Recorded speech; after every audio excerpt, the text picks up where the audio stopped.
मेरे प्यारे बच्चों, आपका फिर एक बार स्वागत है सरल भौतिकी में। और बच्चों, आज की क्लास में हम लोग सीखने वाले हैं गॉस की प्रमेय या गाउस की प्रमेय।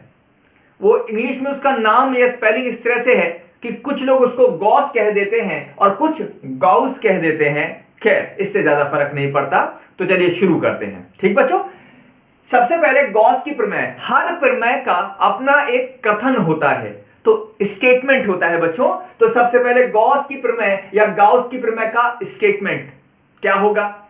गॉस की प्रमेय का कथन क्या है कि गॉस की प्रमेय के अनुसार किसी बंद पृष्ठ से गुजरने वाला कुल विद्युत फ्लक्स बंद पृष्ठ के भीतर स्थित कुल आवेश के 1/ε0 गुने के बराबर होता है। अर्थात अगर इसको मैं सरल भाषा में कहूं तो अगर मेरे पास एक बंद पृष्ठ है जैसे गोला, और इस बंद पृष्ठ से निकलने वाला कुल जो विद्युत फ्लक्स है वो मुझे ज्ञात करना हो, तो गॉस की प्रमेय कहती है कि किसी बंद पृष्ठ से गुजरने वाला जो कुल विद्युत फ्लक्स है वो किसके बराबर होता है? वो बराबर होता है Q/ε0।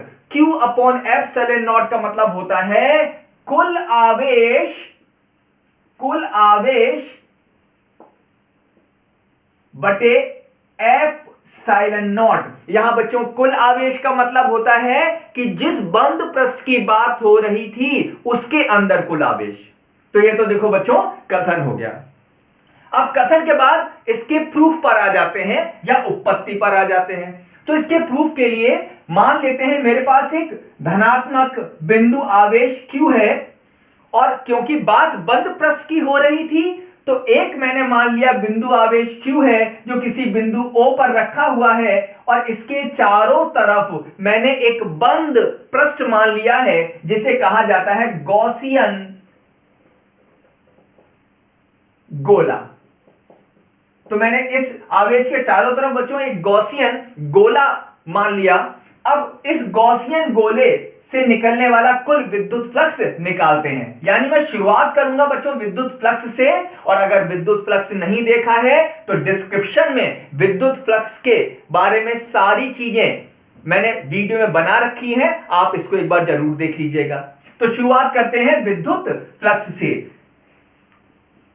गॉसियन गोले से बाहर आने वाला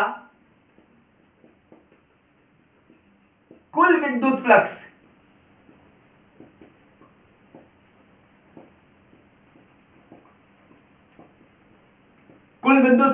बच्चों फाई। अब विद्युत फ्लक्स निकालने का तरीका क्या होता है बच्चों? विद्युत फ्लक्स कैसे निकालेंगे? सबसे पहले अगर ये धन आवेश है तो इससे निकलने वाले जो विद्युत बल रेखाएं हैं बच्चों वो कैसी होंगी? वो होंगी त्रिज्य रूप से बाहर की ओर।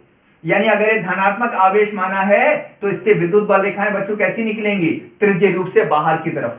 ठीक, और इस पर मान लेते हैं बच्चों एक छोटा सा सूक्ष्म अवयव, छोटा सा क्षेत्रफल मान लेते हैं। अब क्षेत्रफल सदिश जैसे मैंने सिखाया था इससे पहले वाली वीडियो में कि अगर ये क्षेत्रफल माना तो इसका क्षेत्रफल सदिश बच्चों कहां होगा? क्षेत्रफल सदिश हमेशा बच्चों कहां पर होता है? बाहर की तरफ।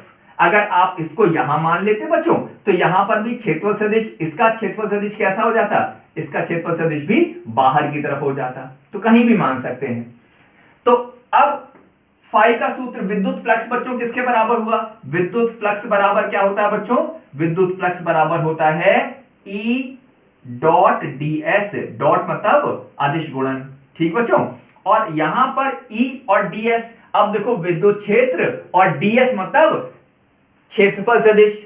विद्युत क्षेत्र और क्षेत्रफल सदिश दोनों एक ही दिशा में है बच्चों। जब दोनों एक ही दिशा में है तो इनके बीच का बच्चों कोण कितना हो गया? ये हो गया cos 0। बच्चों जैसे A डॉट B होता है ना बच्चों, A डॉट B बच्चों क्या होता है? AB cos theta. तो E डॉट ds क्या होगा? E ds cos थीटा, और थीटा मतलब इनके बीच का कोण। और यहां पर कहीं भी आप देखोगे ई में और डीएस में कैसा कोण है, एक ही दिशा में है, तो कोण हो गया 0। और बच्चों cos 0 का मान कितना होता है? cos 0 का मान होता है 1। अच्छा, समाकलन में बच्चों क्या होगा? समाकलन में जो चीज नियत होती है उसको बाहर निकाल देते हैं। तो यहां पर e बाहर आ गया, ये बचा ds। ठीक बच्चों, अब e का मतलब क्या है? अगर मैं इसकी त्रिज्या कितनी मान लूं बच्चों, अगर मैं इसकी त्रिज्या को r मान लूं, यानी गॉसियन गोले की त्रिज्या को r मान लिया जाए, तो यहां पर e गुणा, अच्छा समाकलन ds का मतलब क्या हो गया? समाकलन ds का मतलब है कि ये इस गोले पर जितने छोटे छोटे क्षेत्रफल हैं उन सबको जोड़ दिया जाए। जैसे आप समझो, एक फुटबॉल तो सबने देखी है ना बच्चों, फुटबॉल पर ऐसे चौकोर चौकोर से एक छोटे छोटे क्षेत्रफल बने होते हैं। तो किसी फुटबॉल पर वो चौकोर सा जो छोटा सा क्षेत्रफल है, वो क्षेत्रफल वास्तव में क्या है? वो है ये सूक्ष्म अवयव। और अगर मैं सारे क्षेत्रफल को जोड़ दूं, छोटे छोटे सारे क्षेत्रफल को जोड़ दूं, तो मेरे पास क्या हो जाएगा? समाकलन ds। समाकलन ds का मतलब होता है कुल पृष्ठ क्षेत्रफल। और बच्चों कुल पृष्ठ क्षेत्रफल कितना हो जाएगा? कुल पृष्ठ क्षेत्रफल की अगर बात करें तो E इंटू कुल पृष्ठ क्षेत्रफल, गोले का पृष्ठ क्षेत्रफल बच्चों कितना होता है? ये होता है 4 पाई r स्क्वायर। ठीक बच्चों, अच्छा अब E हो गया विद्युत क्षेत्र।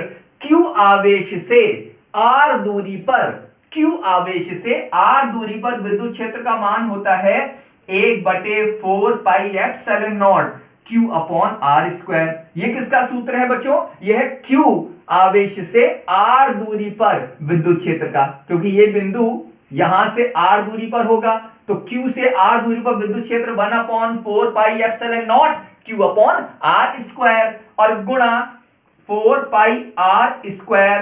क्या क्या कटा? 4 पाई r स्क्वायर से 4 पाई r स्क्वायर कटा। देखो ऊपर क्या बचा? Q बचा बच्चों, और बटे में क्या बचा? Epsilon not. ठीक, तो फाई बराबर क्या आ गया? फाई बराबर, अब Q क्या है? कोई पूछे कि इस गॉसियन गोले के भीतर कुल कितना आवेश है? इस गॉसियन गोले के भीतर बच्चों कितना आवेश है? तो गॉसियन गोले के अंदर Q आवेश हुआ, तो इस Q आवेश को ही क्या बोल देंगे? इसी को बोल देंगे कुल आवेश, है ना बच्चों? तो इसके अंदर का मतलब क्या हो गया कि फाई यानी विद्युत फ्लक्स बराबर क्या आ गया? कुल आवेश और बटे एप्सिलॉन नॉट। और यही क्या था बच्चों? यही कौन सी प्रमेय थी? गॉस की प्रमेय की फाई बराबर कुल आवेश बटे एप्सिलॉन नॉट। तो इसे बोलते हैं इति सिद्धम। इति सिद्धम मतलब हेंस प्रूव्ड।